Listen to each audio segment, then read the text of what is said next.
Voy a decir una palabra que ha causado, no solamente en la Argentina, en el mundo, divisiones históricas. La llamada grieta.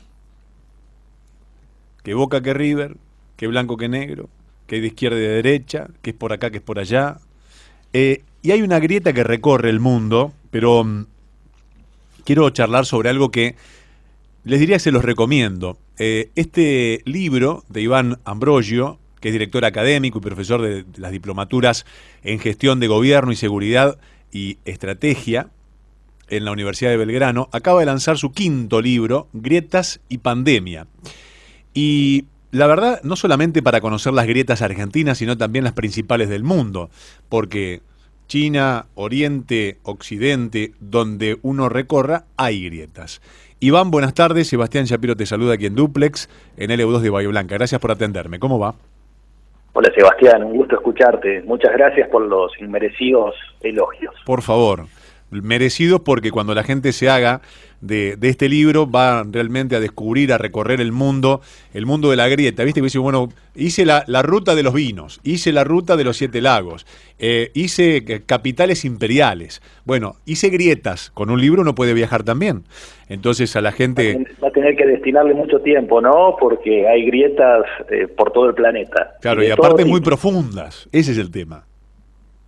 Así es, así es. Bueno, este nuevo libro, tal cual como la introducción que hacías, es una autopista, ¿no? Que nace antes de la pandemia, la atraviesa y nos permite ir observando las distintas grietas ideológicas, políticas, tecnológicas, culturales, religiosas, que acontecen en distintos rincones del planeta y lamentablemente, esto hay que decirlo, cada vez generan más divisiones y un espacio cada vez que se va incrementando entre los incluidos y los excluidos, que cada vez están siendo más postergados al olvido, ya sea por distintas razones, ¿no? Por la tecnología, por ejemplo. Antes de entrar a la pandemia, en Argentina, según un estudio de la UCA, el 46% de los estudiantes no tenía acceso a Internet. Mirá si eso no es una grieta que condiciona las oportunidades de vuelta ese número importantísimo. 46% de los estudiantes en Argentina, según un estudio del Observatorio de la Deuda Social de la UCA, el 46% no tenía acceso a Internet, conexión a Internet, cuando entramos a la pandemia, en el año 2019. Esto para América Latina también, ¿no? En América Latina el número es de 47%, o sea que es grave. Y a esto hay que agregarle que necesitas no solo el aparato, que el 40% no tenía computadoras tampoco, sino que necesitas también las habilidades cognitivas, que es un fenómeno cualitativo también.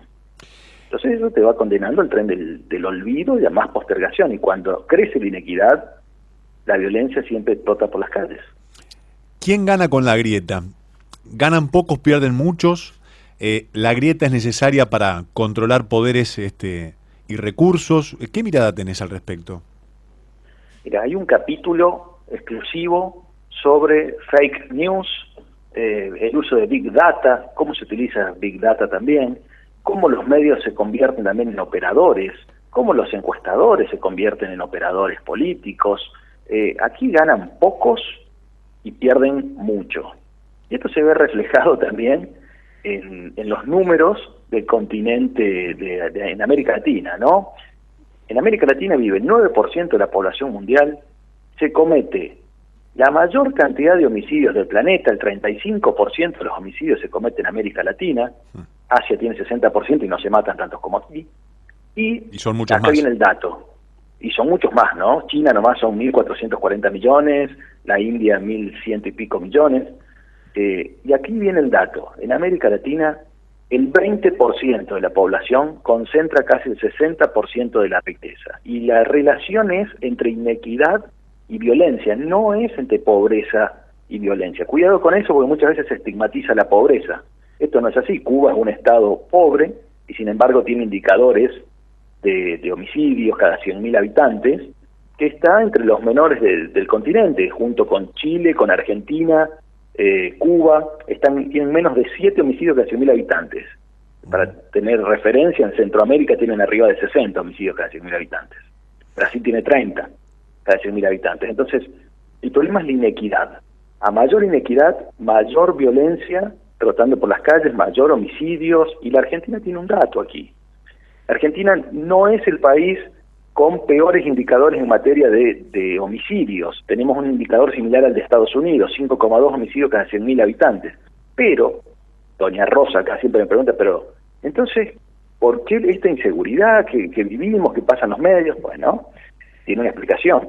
La Argentina tiene el doble de robos que el promedio hemisférico. Esos son datos objetivos que nos permiten ir viendo. Argentina tiene el doble de robos que el promedio hemisférico, que el promedio que tiene América. Claro. Argentina tiene 1.000 robos cada 100.000 habitantes y el promedio hemisférico son 500 robos cada 100.000 habitantes. Sí, sí. Vos sabés que te quiero preguntar sobre el tema de las grietas y primero me quiero ocupar de acá del pago chico de la Argentina, más del pago chico, porque esto es mundial lo que has hecho, pero ¿cuáles son las grietas más profundas donde vos notás que, yo no sé si hay, si se subsana, si se rellena, si se deja a un costado y se toma otro camino, o es necesaria, o realmente es algo innecesario porque no se construye, sino se destruye y ganan, como vos dijiste, unos pocos y perdemos muchos? Sí, esto no es, las grietas no es ni monopolio argentino, ni es nuevo, esto hay que decirlo. Nosotros tuvimos rojos, azules y colorados, tuvimos unitarios y federales, el campo y la ciudad, peronistas y antiperonistas, kirchneristas y antikirchneristas. No es un fenómeno nuevo. La creación siempre de ellos o nosotros ha dado resultados. En política internacional se estudia también, lo ha aplicado tanto Margaret Thatcher con Malvinas como Galtieri. Sí, encontrate rápido un enemigo. Exactamente, eso logra la fusión interna de un grupo cuando tenés un enemigo a quien señalás. Esa construcción la usó Hitler también. Son construcciones de buscar un enemigo que se usaron en distintos momentos. Ahora, en Argentina, ¿cuáles son las grietas más profundas? Volviendo a tu pregunta, yo creo que es la económica, yo creo que es la ideológica. Pero para ahí, vamos a hacer un puntito ahí. Dijiste económica. ¿Entre quiénes? Hay sectores que tienen acceso, que tienen oportunidades a educación, por ejemplo, y hay sectores que no pueden parar la olla hasta el día de hoy. Y cada vez cuesta más aceptar, se dice despectivamente planeros, o que, bueno, eso es un subsidio social. Después hay que ver cómo se focaliza la política pública para que haya eficiencia social. Pero también hay exportadores que reciben subsidios. Pasa que en comercio exterior está mal visto usar la palabra subsidios, se usa financiación. Claro. Pero también reciben subsidios para poder exportar y encontrar nuevos mercados. Entonces, hay acepciones y una connotación de la palabra subsidio dependiendo la clase social o los ingresos de una persona, ¿no? Y eso nos hace daño. Lo que nos pasa a los argentinos es que no nos gusta mirarnos al espejo porque no nos gusta lo que nos devuelve el espejo, no nos queremos entre nosotros, somos incapaces de reconocer un talento o una habilidad, de continuar algo que hizo otro que estuvo bien. No, siempre borrón y cuenta nueva, y así va el péndulo permanentemente, ¿no? Ahora, con la grieta tecnológica, yo abordo también el tema en el libro de Malthus, un economista inglés que escribió en 1600, que la población mundial creció a un ritmo geométrico, mientras que los recursos a un ritmo aritmético. Por lo tanto, en algún momento iban a faltar los alimentos, por ejemplo, para abastecer a tantas personas. Bueno, yo abordo también el tema de las Smart Cities. Las Smart Cities son las ciudades inteligentes, etcétera, etcétera, que usan nuevas tecnologías. Aquí entran las impresoras 3D. Las impresoras 3D permiten hacer casas, puentes, comida. Ya hay puentes hechos en Holanda, ya hay casas, utilizan los recursos de manera más eficiente que una persona, y hacen comida también. Esto, para que doña Rosa lo sepa, hacen comida. Esto me permite vislumbrar un futuro, no como decía Malthus, de carencia, sino un futuro de abundancias, pero con un rol central de los estados distribuyendo los bienes y servicios públicos. Allí es donde está el secreto, y van a tener un rol preponderante distribuyendo, porque si no el mercado... Claro, el tema es que el Estado sepa cuál es... Claro, pero esta es una mirada muy interesante, porque el Estado tiene que saber hasta dónde tiene que llegar su asistencia y su asistencia que sea eficiente, no la asistencia atada al voto, sino la asistencia atada al progreso, al ser mejor, a la superación, a elevar la vara, bueno, cosa que en la Argentina claramente no está sucediendo en los últimos años, pero me parece que es ahí, ¿no? Uno de los grandes planteos es, bueno, ¿qué rol tiene que tener el Estado realmente y qué herramientas debe empuñar como para mejorar la vida de la gente? Muchos del otro lado estarán diciendo, bueno, la verdad que si miro alrededor, vivimos mal y caro, y nuestra moneda, cuasi moneda, no vale mucho. Bueno, otro tema.